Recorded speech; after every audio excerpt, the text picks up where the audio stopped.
నిర్గమకాండము 8వ అధ్యాయము. యెహోవా ఏటిని కొట్టి 7 దినములైన తరువాత యెహోవా మోషేతో ఇట్లనెను, నీవు ఫరో యొద్దకు వెళ్ళి అతనితో నన్ను సేవించుటకు నా జనులను పోనిమ్ము. నీవు వారిని పోనీయనొల్లని ఎడల, ఇదిగో నేను నీ పొలిమేరలన్నిటినీ కప్పల చేత బాధించెదను. ఏటిలో కప్పలు విస్తారముగా పుట్టును. అవి నీ ఇంట, నీ పడక గదిలోనికి, నీ మంచము మీదికి, నీ సేవకుల ఇండ్లలోనికి, నీ జనుల మీదికి, నీ పొయ్యిలలోనికి, నీ పిండి పిసుకు తొట్లలోనికి ఎక్కి వచ్చును. ఆ కప్పలు నీ మీదికి, నీ జనుల మీదికి, నీ సేవకులందరి మీదికి వచ్చునని యెహోవా సెలవిచ్చుచున్నాడని చెప్పుమనెను. మరియు యెహోవా మోషేతో ఇట్లనెను, నీవు అహరోనును చూచి నీ కర్ర పట్టుకొని ఏటి పాయల మీదను, కాలువల మీదను, చెరువుల మీదను నీ చేయి చాపి ఐగుప్తు దేశముల మీదకి కప్పలను రాజేయమని అతనితో చెప్పమనగా, అహరోను ఐగుప్తు జలముల మీద తన చేయి చాపెను. అప్పుడు కప్పలు ఎక్కి వచ్చి ఐగుప్తు దేశమున కప్పెను. శకునగండ్రు కూడా తమ మంత్రముల వలన అలాగు చేసి ఐగుప్తు దేశము మీదకి కప్పలను రాజేసిరి. అప్పుడు ఫరో మోషే అహరోనులను పిలిపించి, నా యొద్ద నుండి, నా జనుల యొద్ద నుండి ఈ కప్పలను తొలగించమని యెహోవాను వేడుకొనిడి. అప్పుడు యెహోవాకు బలి అర్పించుటకు ఈ ప్రజలను అగత్యముగా పోనిచ్చెదనెను. అందుకు మోషే, నన్ను గెలిచినట్టుగా నీవు అతిశయింపవచ్చును. ఈ కప్పల శేషము ఏటిలోనే ఉండునట్లును, అవి నీ మీదను నీ ఇండ్లలోనూ ఉండకుండా చంపబడినట్లును, నీ కొరకును, నీ సేవకుల కొరకును, నీ ప్రజల కొరకును నేనెప్పుడు వేడుకొనవలెనో చెప్పుమని ఫరోను అడుగగా, అతడు రేపే అనెను.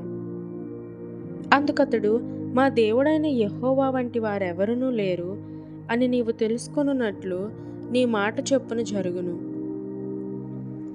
అనగా కప్పలు నీ యొద్ద నుండి, నీ ఇండ్లలో నుండి, నీ సేవకుల యొద్ద నుండి, నీ ప్రజల యొద్ద నుండి తొలగిపోవును, అవి ఏటిలోనే ఉండుననెను. మోషే అహరోనులు ఫరో యొద్ద నుండి బయలు వెళ్ళినప్పుడు యెహోవా ఫరో మీదికి రాజేసిన కప్పల విషయములలో మోషే అతని కొరకు మొరపెట్టగా, యెహోవా మోషే మాట చొప్పున చేసెను గనుక ఇండ్లలోనేమి, వెలుపలనేమి, పొలములలోనేమి కప్పలు ఉండకుండా చచ్చిపోయెను. జనులు వాటిని కుప్పలుగా చేసినప్పుడు భూమి కంపు కొట్టెను. ఫరో ఉపశమనము కలుగుట చూచి యెహోవా సెలవిచ్చినట్టు తన హృదయమును కఠినపరుచుకొని వారి మాట వినకపోయెను. అందుకు యెహోవా మోషేతో, నీవు నీ కర్ర చాపి ఈ దేశము ధూళిని కొట్టుము, అది ఐగుప్తు దేశమందంతటను పేలగునని అహరోనుతో చెప్పమనగా, వారు అట్లు చేసిరి. అహరోను తన కర్రను పట్టుకొని చేయి చాపి ఆ దేశపు ధూళిని కొట్టినప్పుడు పేలు మనుషుల మీదను జంతువుల మీదను ఉండెను. ఐగుప్తు దేశమందంతటను ఆ దేశపు ధూళి అంతయు పేలాయెను. శకునగాండ్రు కూడా పేలను పుట్టించవలెనని తమ మంత్రముల చేత అట్లు చేసిరి గాని అది వారి వలన కాకపోయెను. పేలు మనుషుల మీదను జంతువుల మీదను ఉండగా శకునగాండ్రు, ఇది దైవశక్తి అని ఫరోతో చెప్పిరి.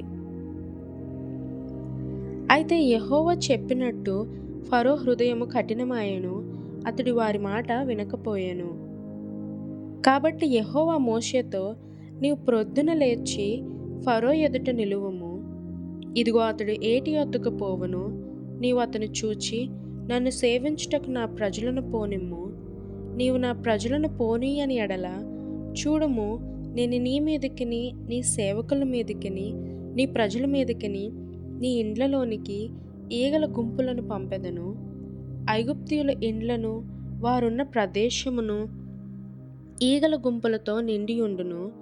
మరియు భూలోకంలో నేనే యెహోవాను అని నీవు తెలుసుకొనున్నట్లు ఆ దినమున నేను నా ప్రజలు నివసించుచున్న గోషేను దేశమును వినాయించెదను. అక్కడ ఈగల గుంపులుండవు. నా ప్రజలను నీ ప్రజల నుండి ప్రత్యేకపరచెదను. రేపీ సూచక క్రియ జరుగునని యెహోవా సెలవిచ్చినట్టు నీవు చెప్పవలెననెను. యెహోవా అలాగు చేసెను. బాధాకరమైన ఈగల గుంపులు ఫరో ఇంటిలోకిని అతని సేవకుల ఇండ్లలోకిని వచ్చి ఐగుప్తు దేశమంతటా వ్యాపించెను. ఆ దేశము ఈగల గుంపుల వలన చెడిపోయెను. అప్పుడు ఫరో మోషే అహరోనులను పిలిపించి, మీరు వెళ్ళి ఈ దేశంలో మీ దేవునికి బలి అర్పించుడని వారితో చెప్పగా, మోషే అట్లు చేయతగదు, మా దేవుడైన యెహోవాకు మేము అర్పించవలసిన బలి ఐగుప్తీయులకు హేయము. ఇదిగో, మేము ఐగుప్తీయులకు హేయమైన బలిని వారి కన్నుల ఎదుట అర్పించిన ఎడల వారు మమ్ము రాళ్లతో కొట్టి చంపుదురు గదా. మేము అరణ్యములోనికి 3 దినముల ప్రయాణమంత దూరము పోయి మా దేవుడైన యెహోవా మాకు సెలవిచ్చినట్లు ఆయనకు బలిని అర్పించుదుమనెను.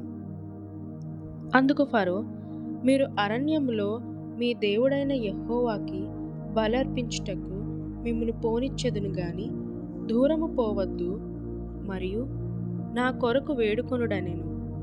అందుకు మోషే, నేను నీ యొద్ద నుండి వెళ్ళి రేపు ఈ ఈగల గుంపులు ఫరో యొద్ద నుండియు అతని సేవకుల యొద్ద నుండియు అతని జనుల యొద్ద నుండియు తొలగిపోవునట్లు యెహోవాను వేడుకొందును గాని యెహోవాకి బలర్పించుటకు ఫరో జనులకు పోనీయక ఇకను వంచన చేయకూడదని చెప్పి ఫరో యొద్ద నుండి బయలువెళ్ళి యెహోవాను వేడుకొనెను.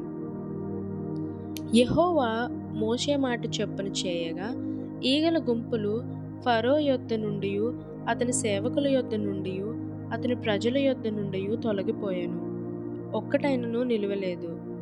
అయితే ఫరో ఆ సమయమున కూడా తన హృదయమును కఠినపరుచుకొని జనులను పోనీయడాయెను.